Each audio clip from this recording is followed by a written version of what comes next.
G'day ladies and gentlemen, welcome back to Aussie Starcraft. This morning we'll be casting the rest of the series of the round of 4 from WCS America Season 2. This is the semi-finals, and in the bottom left hand corner we have ACER Scarlett. In the top right hand corner we have EG's Jae-Dong as the blue Zerg. So we have a ZVZ here on Derelict Watcher, and this is game 4 in a best of 5 series. So currently we have Jaedong up 2-1, having won the last 2 games, and so we have him at an advantage. If he wins this game, he will indeed take the series and progress on to the finals. And if Scarlett's able to win this game, it will equalise the series 2-all and go into a 5th and final game. So just a reminder of what's on the line for these players. 3rd and 4th player in this tournament will receive $7,000, second place will win $12,000, and first place will win $20,000, along with a considerable amount of WCS season points to help qualify for BlizzCon. So both players have a lot on the line here, and we've been seeing some exceptionally aggressive and high level Zerg vs Zerg action so far in this series. All 3 of the games highly volatile, tending not to progress past the mid-game. Both games are getting caught up in the Zergling-Baneling sort of early roach play, and both these players are playing so aggressively that we're tending not to see any late game. But ZVZ is a highly volatile matchup, and there's nothing uncommon about that. We see Jaedong dropping a extractor here, and no spawning pool as of yet, but he does indeed have his hatchery on the way, and likewise we have a spawning pool and an extractor from Scarlett. So this matchup tends to favour the player that gets Zergling speed first. I think we can see from the timing of this extractor that Jaedong's looking to try and exploit any window of opportunity he can there. Scarlett's throwing 3 into her own extractor, so there will be a small window of opportunity when one of these players has Zergling speed and the other does not, but given that Scarlett chose to match that timing, we're likely to not see that really play too heavily a role. If one of those players had elected not to get gas and not to get the Zergling speed upgrade, it could have played out quite catastrophically for that player. But luckily for both of our players today, able to match each other in that upgrade. Jaedong pulling his miners out now that he has enough gas for the upgrade. We see Zergling speed is in fact on the way, and both players having 2 queens and a few scouting Zerglings on the way. So it looks like a fairly even matchup here from both players. Scarlett electing to leave her drones in the extractor, so obviously wanting to continue to mine gas. I think we'll see her throw down a Baneling nest like she did in, I believe it was game number 2. Threw down a very early Baneling nest, and that in fact got her the victory over Jaedong. So it's the timing of her Banelings and the aggression that she was able to put on. So 2 scouting Zerglings moving out from Scarlett, just sneaking their way up into the main base. They will meet the 2 queens on the ramp and unfortunately been denied any other intel. Nothing going on in the main base of Jaedong, but for Scarlett we do see she's in fact thrown down that Baneling nest. It's almost completed, and we are starting to see more Zerglings on the way. Just tucking those away in her base where these scouting overlords can't see them. And I'd love to see her drive these back a little with this queen, and hopefully be able to get her Zerglings and Banelings much closer to Jaedong's base before he discovers them. Jaedong here doing the same thing, trying to drive away this overlord, but the overlord will see these Zerglings moving out. Zergling speed just finishing up now for both players. We can see a big morphin of Zerglings coming now from Jaedong. Him likewise trying to sneak past Scarlett. We will have these Banelings. Oh, they might finish up just as this force gets here, and if Scarlett's able to distract for just a bit longer, this could be catastrophic. Oh, hitting the Baneling on the ramp. Bad timing for Jaedong. Couldn't see that. Walked up the ramp straight in. And look at this micro from Jaedong. 1 Zergling on each Baneling. Just excellent control there. These positioning these at the top of the ramp is perfect for Scarlett. Jaedong can't see them, has no sight of the high ground, and it's pretty much like walking around a street corner and getting hit by a bus is what it's like to meet a Baneling at the top of the ramp. So This early baneling nest out of Scarlett just able to hold off those waves of Zerglings, so hopefully, well, seem a bit biased when I say it like that, but it's likely to put Scarlett at a little bit of an advantage. If we look at the units tab, big battle going on in the middle with banelings on both sides, reducing that number substantially.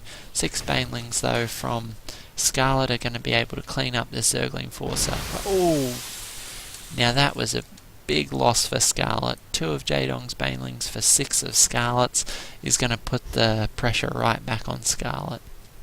Any advantage that she'd gained was lost in that moment. These Zerglings are going to get caught in the middle of the map and lose a few more. We'll see this dance continue. Highly aggressive matchup here in ZVZ.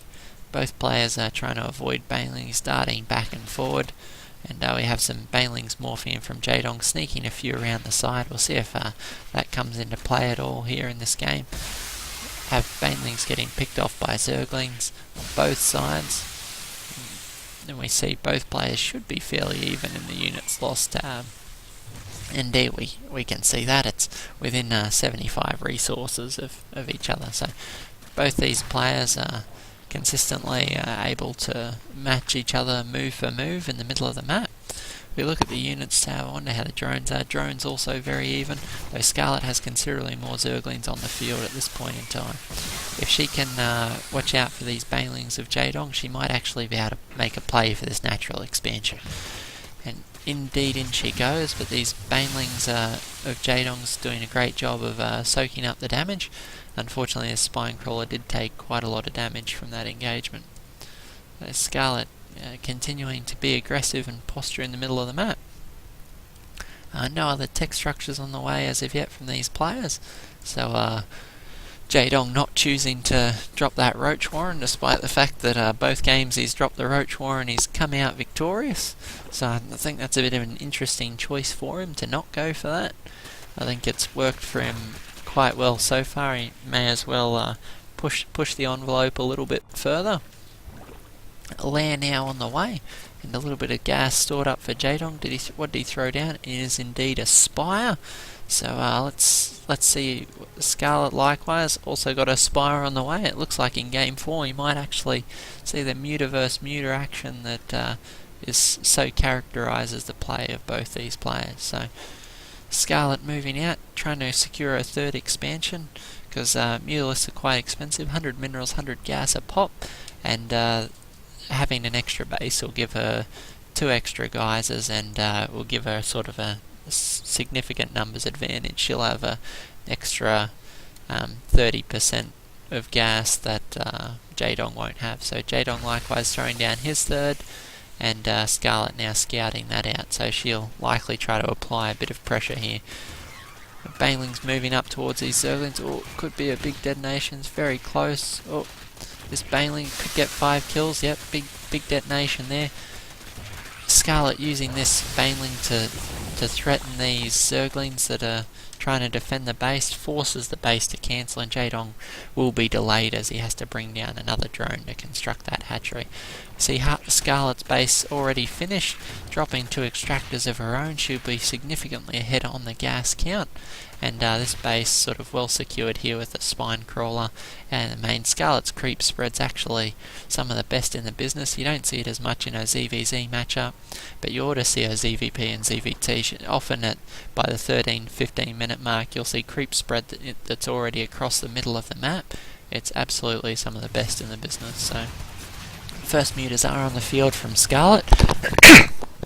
Pardon me. 6 muters out from Scarlett.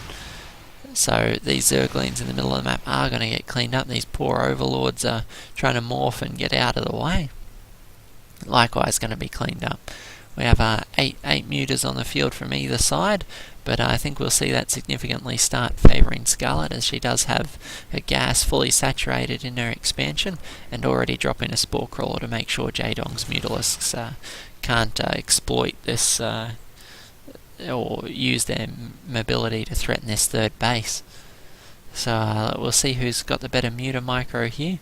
Jaedong's, we did see some phenomenal muter micro out of Jaedong recently. Saw some particularly high level players. I think he was up against the boss toss himself, and We had the boss toss trying to defend himself with 3 or 4 high Templar in the closing minutes of the game, and some excellent micro from Jae-Dong, splitting his muta in 5 or 6 directions to almost perfectly dodge every storm, and he was able to clean up and carry the win. So we'll see if that plays any role here in this game. Scarlett very adept with her own mutas. You'll notice she's got this Zergling pack underneath. If you're wondering why they're here, it's to try and soak up any of the glaives. They bounce between the nearest target, which often will be Zerglings positioned underneath. So as Scarlett continuing to pull ahead with this mutalist cloud, 20 to 15. Jaedong now mining gas of his own, so Scarlett choosing to engage in the middle of the map. And we see that's favouring Scarlett significantly. We have 16 mutas to 9, and a few more likely to get picked off in the closing minutes of this engagement. Jaedong probably shouldn't have turned around there. Is able to let Scarlett pick off another 2 or 3. No spore crawlers at this base. Going to be bad news for Jaedong. These mutas able to kill Zerglings and drones all day long. If Scarlett can disrupt the gas here, she'll continue to pull ahead and get an advantage that Jaedong just won't be able to make up no matter how hard he tries. So keeping this pack nice and tight. Jaedong trying to use his queens and other units to support this engagement. Scarlett just excellent micro, picking off muta by muta, and continuing to have a 2/3, 1/3 advantage here. So likely having to pull back, engaging over these units, not what she wants to be doing, but managing to drop it down to only 6 mutalists in Jaedong's pack. So if he can pick off this extra queen, yes indeed she does, Scar's going to have an open route to this 3rd base. Jaedong really suffering to get more than 6 or 8 mutas on the field at a time, and I think he can feel the pinch. Indeed he does. He's forced a GG out of the game. Reason for that, just had no queens left, so behind on the inject lava. Scarlett just able to stream Zerglings and mutas into this conflict, and within the next 30 seconds we would have seen these drones taken out and Scarlett continue to gain that advantage. So we can see how the whole ZVZ matchup really does swing on a bit of a pendulum. Scarlett getting that base a minute before Jaedong really made all the difference. Jaedong unable to catch up and keep up in the air conflict, ended up costing him the game. So excellent game out of Scarlett, able to even this series up 2-2 and take us into game 5 of this semi-final series. So just some of the best ZVZ we've seen so far in this tournament. Sort of high level play we can expect out of Jaedong and Scarlett. Can't wait to see what happens in game number 5. So hope you guys will join us for that and cheer on either Scarlett or Jaedong respectively. I don't know, being a foreigner, I've got to say I do bat a bit for Scarlett. Would love to see her upset Jaedong here for a seat in the semi-finals. So we'll see if that indeed does eventuate, or if the tyrant continues his reign and knocks Scarlett out of the running. So hope you enjoyed the cast, and we'll see you in game number 5.